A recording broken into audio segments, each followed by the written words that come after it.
a dollar's worth a dollar. There was no such thing as inflation. In 1913, the Fed was created by these wealthy families, J.P. Morgan, John D. Rockefeller, the guys from the Rothschild clan from London. And they created this with the sole purpose of controlling money. Because Baron Rothschild years ago said, I care not who issues the laws. If I issue the money, I am the law, or something similar to that. And if Thomas Jefferson said it best, right? If you ever let a private enterprise control the issue of money. One voice breaks through the noise to expose the darkness cast by the central banking system in a world where the financial landscape is beset by mistrust and skepticism. Renowned hedge fund manager Mark Yusko has established himself as a source of clarity in the sometimes hazy world of finance thanks to a career characterized by insightful observations and bold predictions. The central banking system has always been a contentious institution, with critics accusing it of being nothing more than a clever fraud meant for a small number of people at the cost of the majority. When Yusko points out the system's fundamental flaws and disparities, he reflects the thoughts of many others. Yusko dives deeply into the core of the issue in a recent interview with Jim Friend, an insightful host of the Advancing Our Church podcast. He makes convincing arguments about the shortcomings of the central banking system and makes moving connections to the revolutionary possibilities of blockchain technology. Come along on this insightful excitement and hear what Mark Yusko has to say. There's only one money in the history of the world, really. I mean, there have been multiple attempts, but only one that survived for the last 5,000 years, and that's gold. Right. Well, what do I mean by that? Well, money is an asset that exists in the absence of a liability. Everything else that we think of as money are actually currencies. They're backed by debt, government debt. And so dollars, yen, euros, drachma, whatever, drachma went away, now we have the euro. Those are currencies. But gold has been money for a very long time, right? Back to Cleopatra's time, to a suit of armor, to a zoot suit in the 20s, to Savile Row today. You take a single ounce and you get exchange for a fine person's suit. Because it's been a perfect store of value. And the currencies, the paper currencies, there have been 775 paper currencies in the history of the world, starting in the 1300s in China. 3/4 of them disappeared. They just vanished because governments get so far indebted that the empire eventually crumbles. Roman Empire, Ottoman Empire, British Empire. Now, Britain's still there, the UK's still there, but a single pound note 360 years ago would get you a pound of sterling silver. Today, it would take you 174 pounds of sterling silver to get a pound note. So it's that dilution of value that's preserved in true money.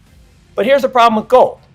Let's say I had a bar handy. Now, if I was Kyle Bass, right, everybody knows Kyle, he would literally reach under his desk and he would pull out, he keeps a 26 kilogram Australian gold coin in a safe under his desk. If I had that and I wanted to break it in half and send you half, I'm not strong enough to break it. It's not very divisible.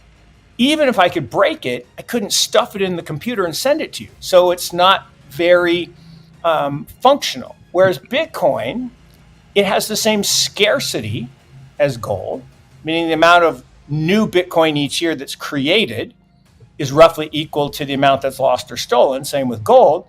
So the scarcity is the same, and that's why scarce assets retain their value, but the divisibility and the portability are better.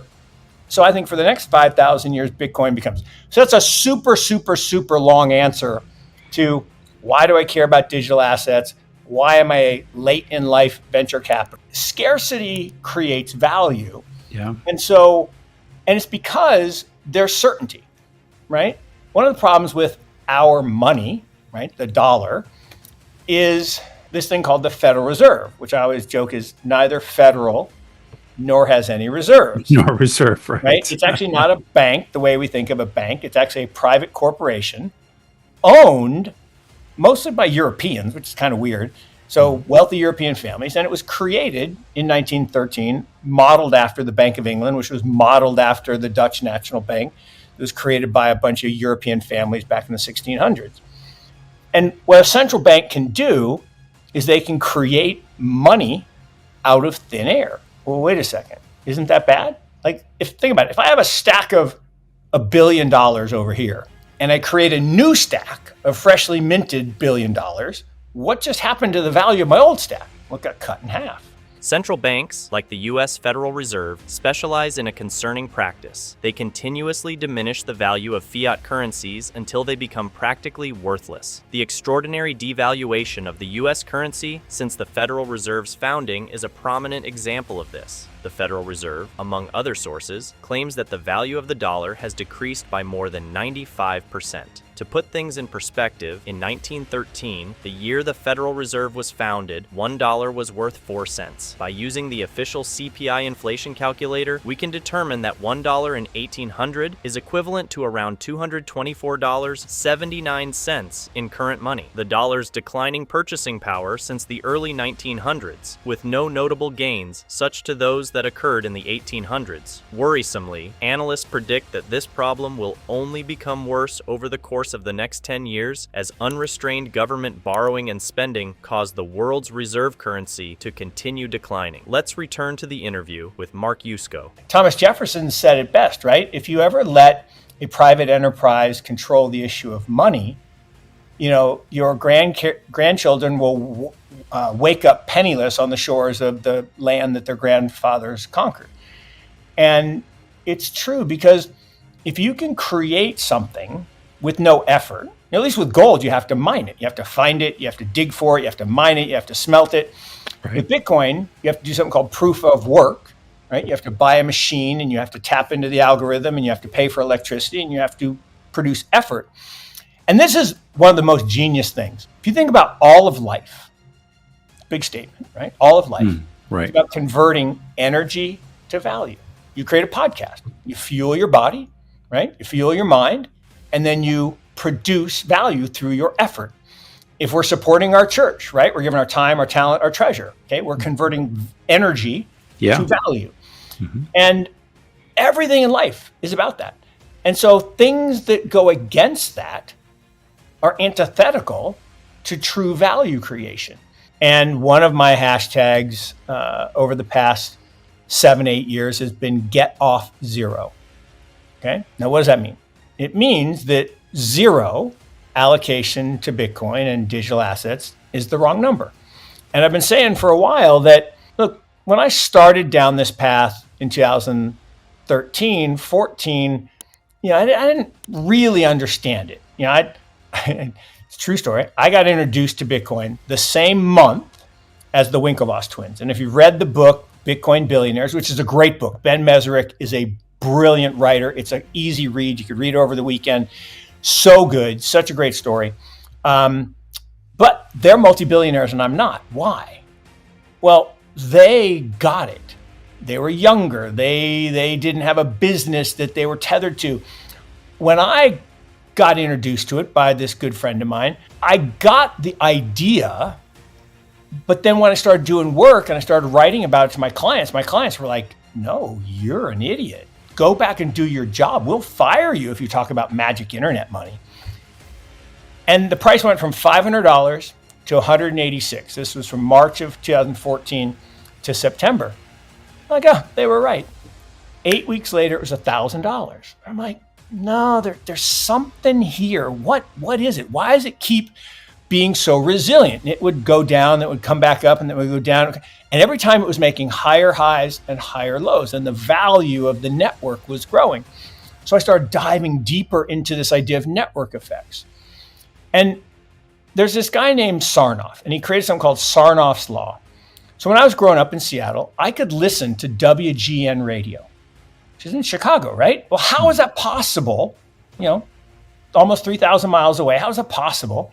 Well, they had this giant antenna, and it would beam this magic signal, and it would bounce across the atmosphere, and I could hear it. Well, Sarnoff came up with this rule that said that networks, were equal. The value of a network was equal to the number of people that could hear that signal. So he said it was a linear relationship. If you heard it and I heard it, then it went up 2, and if another person, it was 3, and then 4. Well, then this guy Metcalf came along at MIT and said, well, yeah, okay, that's fine. But what if Jim and Mark talk to each other? What if they form a connection? Well, now it's not a linear relationship. Now it's an exponential relationship. And the difference between linear and exponential, the most powerful example I use is if I take 20 linear steps across the office, I get to the other side. If I take 20 exponential steps, I go around the world twice.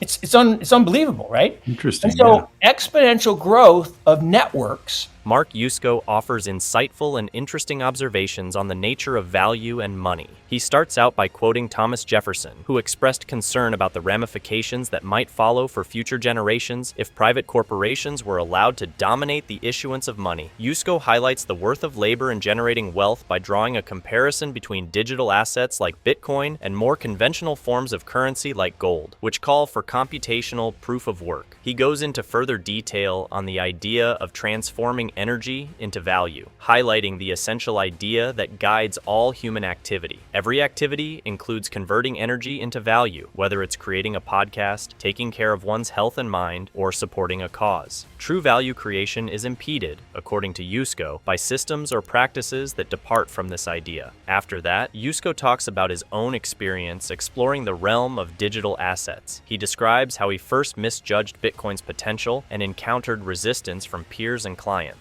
Yusko saw the resilience and fundamental value proposition of Bitcoin, especially its network effects, despite its early losses. He cites Metcalfe's law, which contends that a network's value increases exponentially with the number of connections, and Sarnoff's law, which states that a network's worth is proportionate to the number of users. In conclusion, Yusko's point is evident. Adopting digital assets such as Bitcoin is a calculated decision based on basic ideas of network dynamics and value generation, not just a speculative one. He persuasively demonstrates why investing in Bitcoin and digital assets, starting at zero, is not just wise, but necessary for anybody hoping to take part in the explosive development of these game-changing technologies.